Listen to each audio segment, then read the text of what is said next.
又嚟過啦。點解有第二 part 呢？呢個六壬先師尋根來源嘅第二 part 呢？因為上一 part 呢，我講得唔係太清楚，對嗰啲玉盒記啊，點解對呢個六壬先師嘅內容來源咁緊要呢？原來呢，明朝呢，開國皇帝朱元璋呢，因為明教啊啲古靈精怪啊、武術啊、劉伯溫啊嗰啲人用呢啲神棍嘅手段得到個天下之後呢，就好討厭人哋搞呢啲咁嘅嘢啊、算命啊、占卜啊呢啲咁嘅嘢，就連同呢個由劉伯溫呢，就搞埋好多啲假書啊，流傳咗天下，專登起例啊錯誤，咁你咪一錯咪錯晒啦。咁你學呢個唐明皇唐玄宗呢，將啲假經呢就流傳去日本，整死日本嘅，因為日本即係扶桑啊，經常喺沿海嗰度騷擾噶。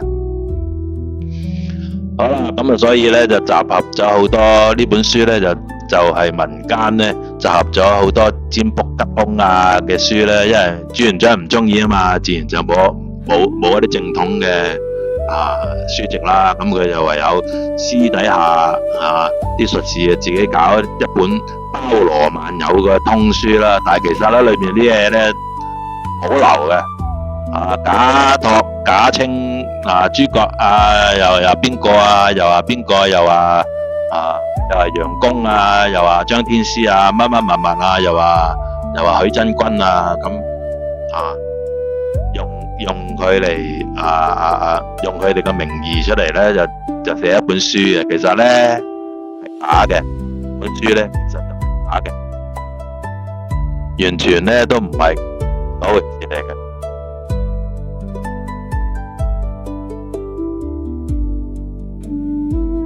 所以當時有啲人就見到，六壬李淳風六壬兩段，咪就係以為呢個李淳風就係六壬先師咯。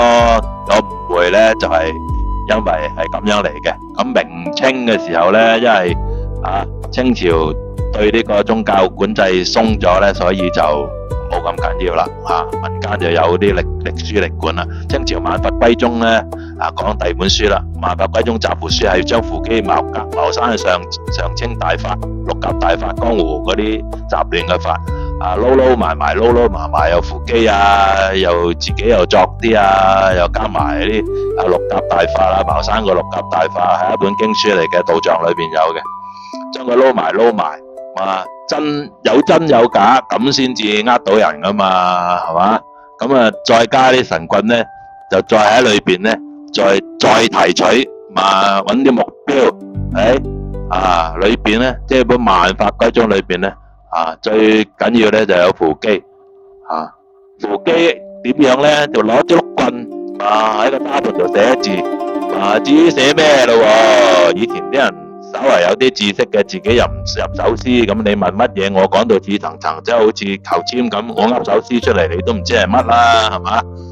就係咁樣啦，咁樣呃嗰啲蠢鈍嗰啲羊群豬群就係咁樣啦，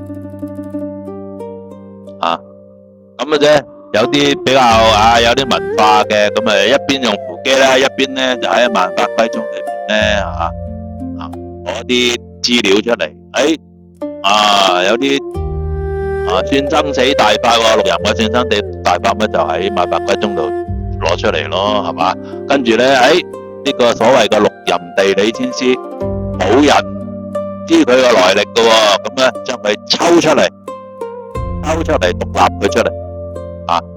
本身只係管地理嘅啫嘛，咁將佢咧又加啲天意伏羲六壬先師降基阿凡佢叫我開創個派洪八公傳俾洪九公咪得咗咯，係嘛？蘇察哈爾璨都係咁樣做咗丐幫幫主啫嘛，係嘛？聰明人梗知道啦，冇理由噶嘛，係嘛？就係首先之前就用啲伏羲儀式買件袍係嘛？好容易嘅啫，淘寶大把啦，買件袍係嘛？整色整水又話先師話乜，先師話乜先師話你開創個教派你聽日去開創個西家教啦，冇問題噶啦，得唔得？新冠嘅時候嗰啲人去咗邊度啊？新冠嘅時候有邊個走出嚟壓止過啲瘟疫啊？點解嗰啲新冠之後咁多大師出嚟嘅？個個都話諸葛亮都冇佢咁勁喎。諸葛嘅後人有冇邊個做總統做大官㗎？好，講翻陸游嗰啲符講翻水簾洞。水簾洞自從《西遊記》原集劇之後，喺元朝末年明初作家楊景賢寫劇本嘅原集劇啲昆曲之類啦，不斷俾神棍利用，即係而家所謂嘅三太子哪吒，根本就係印度四大天王俾沙門天個仔或者個孫有啲話仔有啲話孫而神棍一直都話係哪吒就係你整個仔甚至咧嗰個神上身咧要揾金吒木吒揾翻我哋兄弟揾老豆揾李靖都有嘅咁你話你係神定鬼咧好，咁睇翻呢張係六人符嚟嘅，咁拍住嗰度咧就係雲霧山水簾洞。呢個水簾洞咧因何而出名咧？就係自從有咗吳承恩明朝末年嘅小說《西遊記》啦。咁《西遊記》小說到流行到全國，係人都知道咧，大概咧係要100年嘅時間。100年嘅時間咧，咁全國都知道啦，連神棍都知道啦。咁用一啲人都知道嘅角色，譬如哪吒齊天大聖咁先至可以可以影響到人，呃到人嘛，係嘛？我個乜乜先師你都唔識嘅，咁你個乜乜唐僧頭先齊天大聖嚟噶，水簾洞出嚟噶，哪吒三太子係嘛？你咪知咯，其實咧全部都係小說人物嚟嘅。好啦，講翻真講言文，同呢個六人嘅符有關嘅，明朝中末萬曆流傳民間嘅，又係咁上下。有一本書叫做《幼教同學》嘅書，就係叫做《增廣言文》，後期咧收入咗清朝嘅通勝入邊。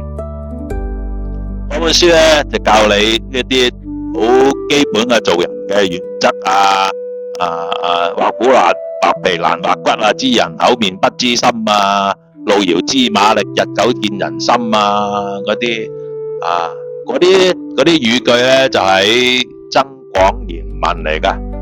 而家我哋喺邊度揾到咧？就可以喺通勝裏面揾到佢係成書年代咧最早咧見諸於明朝嘅萬曆年間嘅戲曲《牡丹亭》。咁你知道啦，可以知呢本書咧大概喺萬曆年間成書嘅。咁經過明清兩代文人不斷咁樣加入嘅新嘅材料咧，先至改成今日咁嘅樣子，稱之為增廣釋時言文，或者叫佢做增廣言文嘅。知道呢本書係明朝末年嘅書啦咁唔係喎，冇理由噶六人祖師唐朝嘅人喎，冇理由喺明朝用明朝末年成書嘅一本書或者咪成書啫，要流傳天下大概要100年嘅時間。好啦，咁今日睇翻六人嘅字牙痛制咯。日中東方一點紅太上老君在雲中請到諸神依牙痛企在樹中永無蹤根深不怕風搖動，樹正何愁月影斜唔斜好啦，睇咗呢度個中人就一定知道啦至少呢個根深不怕風搖動，樹正何愁月影斜正確噶啦咁似頭先所睇嘅增廣即時言文嘅，或者增補言文嘅。好啦，呢度攞證據嚟，一本殘本舊書增廣言文寫到畫住俾你啦。根深不怕風搖動，樹正木秀月影斜。梗係咩陸人祖師偷咗即時言文嗰句啦，係嘛？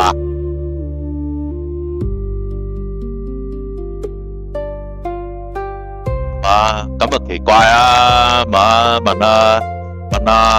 問下叮當借一時光機啦，係嘛？就算推背圖都唔會直接講係嘛？何況推背圖都唔係李淳風，唔係袁天罡寫嘅，係後人偽託嘅。唐太宗當時正史記載咧，係唐太宗得到秘本，叫李淳風嚟解釋俾佢聽，唔係話嗰本書咧係李淳風寫嘅。政府正本舊唐書有記載㗎好，而家講翻陸任嘅八仙咒，福建洪門嘅腰牌同陸任嘅八仙咒咧，無論位置詩文都個土兜完全差不多一致。一陣間俾張圖你一對就知，詩文只係差幾個字，而千變萬化，亦都被刻意寫錯位置。當然學過古書嘅都知道，為咗保密唔好俾人周街派咧，就專登寫錯嘅。連黑社會存在嘅記錄都可以完全查證得到點解自稱喺唐朝嘅教派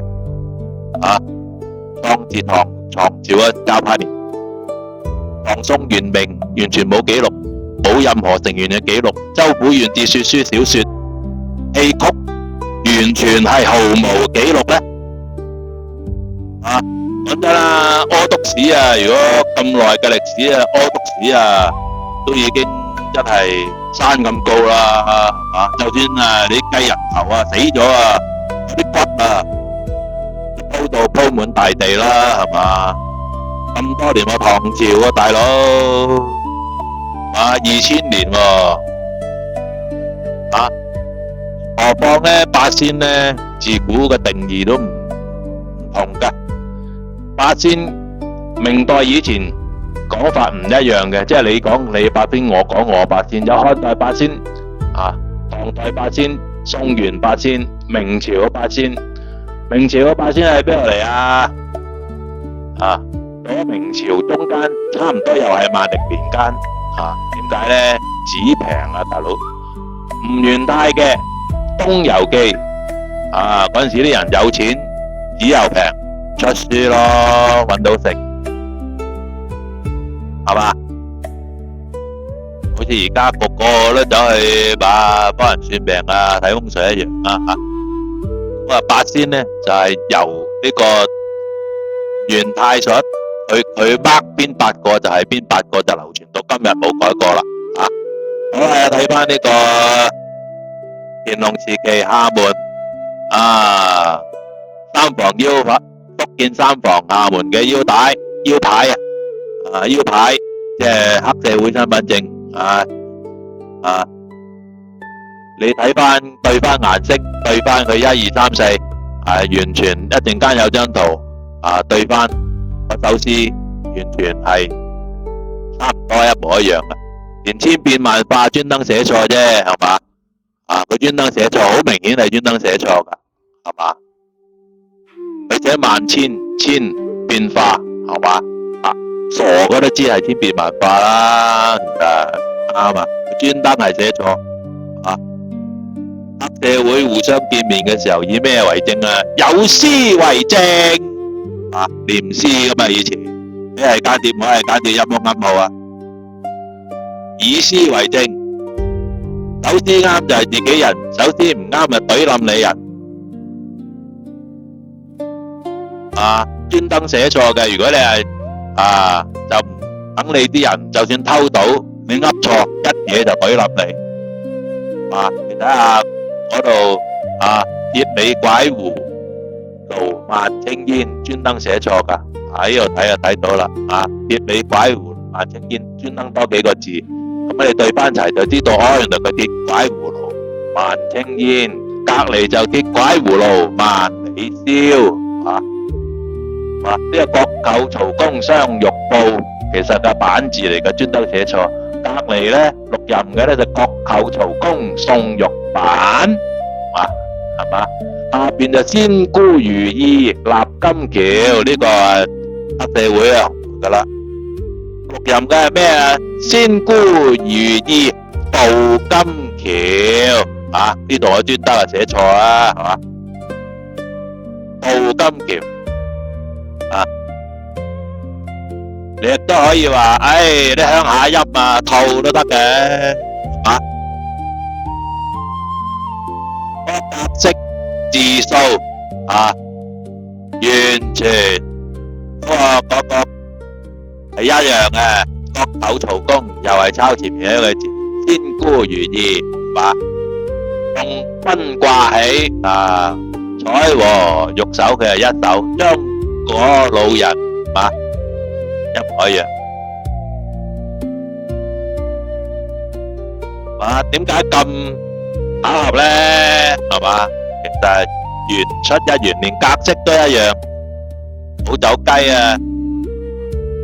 咁當然唔係100%，加埋之前嗰啲符咒完全一樣。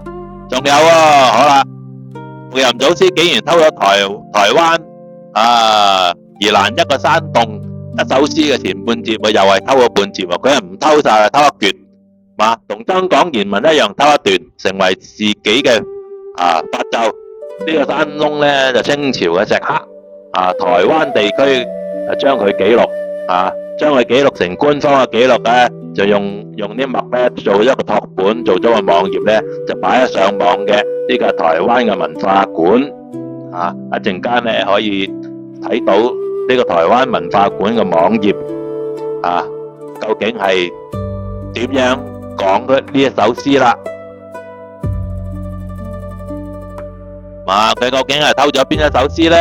咁樣對比一下啦，點解咁巧合嘅呢？次次都係唔係台灣就係福建，都係人嗰啲人所熟知嗰啲詩呢，就俾人偷咗一橛。增廣賢文又偷一橛。呢度台灣佢將山窿外面有首詩，有人提一首詩喺度，清朝嘅。佢就將佢攞咗落嚟，拓本將佢油墨印咗落嚟。33天天外天九霄雲外有頭仙，神仙本是凡人做，只怕凡人心不堅。記錄就係咁啦。一陣間有張大圖俾你睇下呢個詩嘅拓本，即係由咗油墨粉塊印張紙，咪印上去，好似印版咁，將佢倒影呢。啲陰文呢，即係我哋自己睇到凹咗落去嗰啲叫做陰文，突出嚟嗰啲叫做陽文，睇翻出嚟。你睇啲印章又係有陰文嘅印章，有啲陽文嘅印章有33天天外天九天雲外有神仙，誰人識得神仙見？老師帶回去升天。係喎，寫到明喎，老友。三支清香念咒33天天外天九霄雲外有神仙，係嘛？有啲來自台灣，抄到100%。嗰段俾阿拓本你睇下，呢啲係古蹟嚟㗎，冇得假嘅。呢個係台灣文化館拓本，我將佢放大咗，俾大家睇清楚。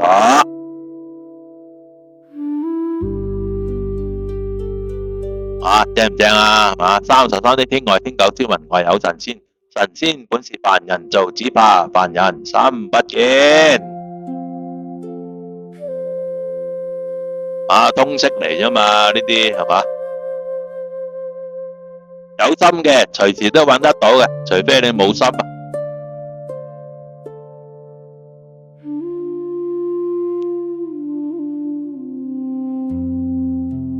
點解整個咁嘅筆頭咧？因為有啲人咧就攞咗我啲資料咧走去出書賣錢，所以我段片都要整個筆頭，冇證據啊嘛，咪你話邊個啦？呢個洪門嘅呢個儀式，洪門入會儀式、開會儀式嘅詩句嚟嘅一拜天為父，二拜地為母嗰啲係嘛？睇戲都有啦，五拜五祖係嘛？所以咧，根據頭先上述嗰啲符好、咒又好、腰牌又好、八仙咒又好，所謂嘅六壬拜嘅五祖一定唔係全真教嘅五祖，一定係福建洪門五祖李式帝同埋佢嘅其他各位成員。喺福建流行嘅道派咧，就有女山教喺門字裏邊有個女所以咧今時今日六壬裏邊咧嗰啲符咧佢有女山嘅，不過咧佢專登將個門拆咗，淨係寫姓呂嗰個女係唔啱嘅當時咧六壬咧因為台灣同福建沿海咧係分隔開嘅，係不相往來嘅，有遷界令啊嘛，咁咧就消息唔得流通，所以仍然保持係以前六壬地理符書一道呢個福建女山教裏邊閩西龍岩嘅女山教道壇授籙儀式正聲色色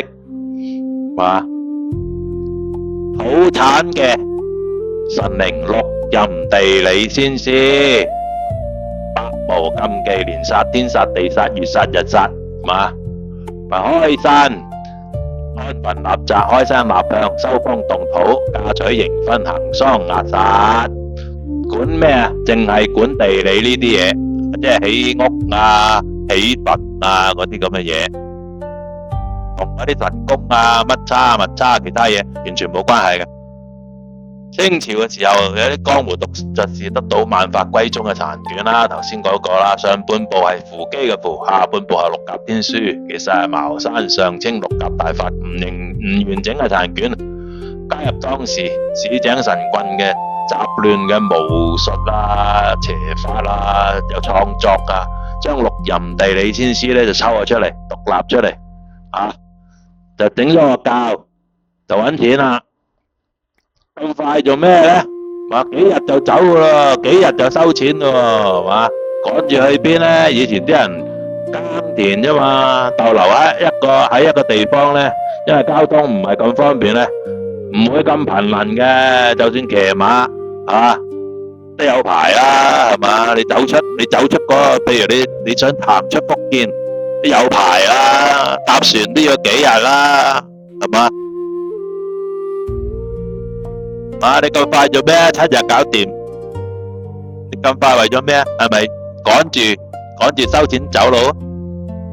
唯一係咁解釋啫。你唔係咁快做乜嘢？講真，以前個耕田嘅49日都唔係耐啊！以前冇娛樂嘅，食下嘢捉翻管，好快係1個月噶啦，係嘛？以前學功夫1個月都未學完啦，100%噶，紮馬都未紮完。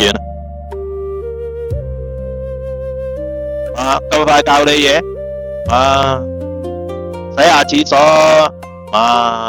煮下飯，幫下手，做下粗重嘢，劈下柴，紮下馬，紮翻1年半載先講啦，咁快？係嘛？因為當時受咗呢個沿海地區受咗呢個邪蘇教嘅影響，7日創世啊嘛，佢話人哋嗰啲都得咯，點解唔得啫？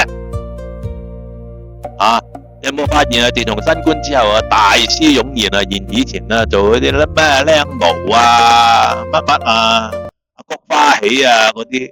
都話喺英國做起術數大師、風水大師喎，哇！幫人睇風水喎，指點江山，一個月基礎班、2個月深造班、3個月大師班，就出嚟指點全公司幾百億、幾千億嘅生死存亡風水設計。哇！教晒佢啊！新官嘅時候如果得啊，點解唔玉皇大帝上身啊？同新立即新官退卻啦，點解唔不傳天理？咁馬來西亞6人談發完佢俾人用刀12刀斬死就喺館裏邊啦。沉冤待雪啊，大佬！玉皇鬼上身開新教，大正教啊，乜家教啊，乜賢教啊，乜都得啦，點解唔得啊？嗱，呢個就係馬來西亞談發完同啲弟子做嘅宣傳，當時宣傳嘅網頁。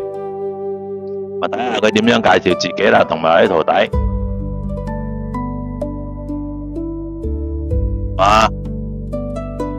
好犀利噶！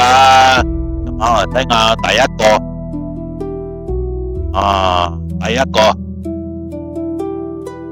個咁巴閉噶，成日同人鬥法噶，瞓覺都話同人鬥法噶，晚晚瞓覺之前都同人鬥法噶。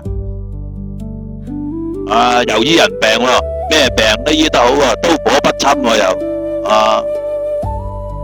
刀槍不入，刀火不侵喎，百邪遠避，萬邪遠避喎，乜都得喎，好犀利噶。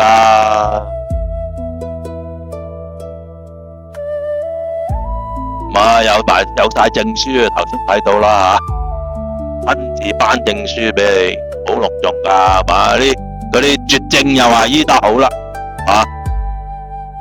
佢講啫嚇，講啫，即係好似劈磚頭咁樣，你有冇驗到一嚿磚啊？好啊，鋸開佢黐翻埋又得，揾啲掃口粉啊，嗰啲瓷磚掃口粉執色佢咁黐翻埋，我遲啲做俾你哋睇下，好容易嘅啫。冇嗰啲自己做嚿磚一樣得，一箍就斷啦。呢個翠麻花，你唔識佢俾佢嚇死，識佢俾佢笑死。呢個談發員經常好犀利噶，經常同人做呢個和合噶，大間水都唔使買，你識到佢可以慳翻好多啊，唔使用埋間水啦。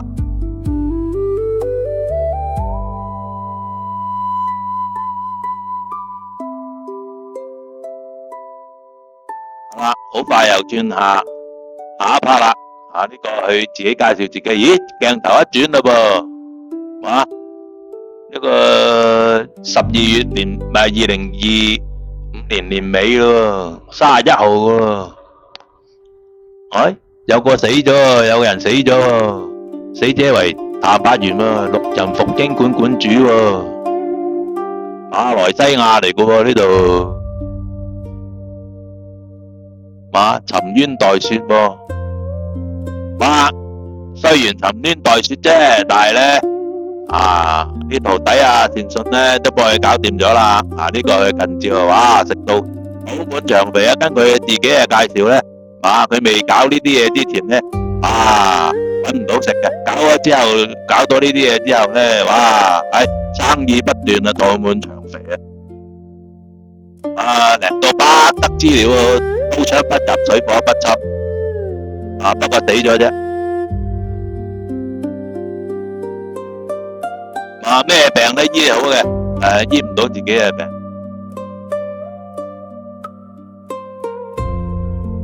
好厲害噶，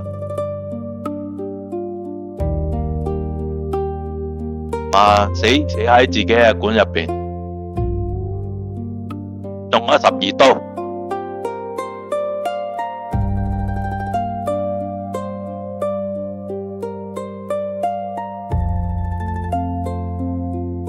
好啦，點解啲高人大師喺新官之前唔走出嚟嘅咧？